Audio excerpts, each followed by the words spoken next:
Hey, whatever they're paying the designers, it's not enough. Now, as you all know, Season 2 of Marvel Rivals is coming next week, and we're getting the Hellfire Gala. So I want to talk a bit about it for those who aren't really familiar. But of course, to talk about the Hellfire Gala, we gotta talk about the Hellfire Club. Now, the Hellfire Club actually has an extensive history in real life, which bleeds into the comics. But to keep it simple, they're a collective who wants to exploit the world for political and economic gain. And they're usually led by the Black King and White Queen, Sebastian Shaw and Emma Frost respectively.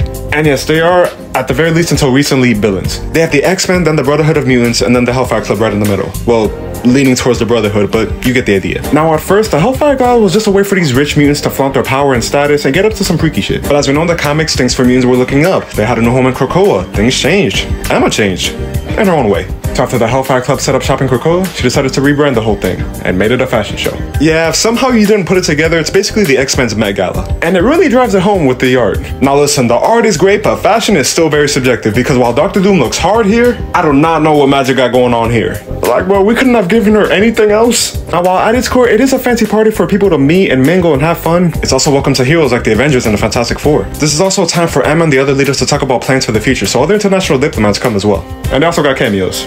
There's John Hamm.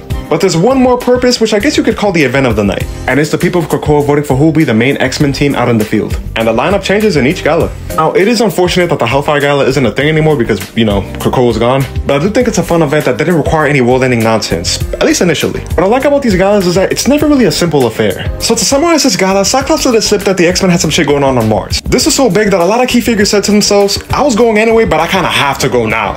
You had a Firestar not feeling welcome, which let me say I did not know she was a mutant. You had Cat being pretty chill, reminiscing on his first meeting with Rogue. But if that wasn't bad enough, there was an imposter underneath their noses and Mr. Sinister showed up. Not a lot of action, but a lot of good dialogue and art. Check them out when you have the time. But tell me guys, how do you feel about Emma coming to Rivals? Have you read the events? And if you did, who has the best outfit in each gala? Are your thoughts? Let me know in the comments.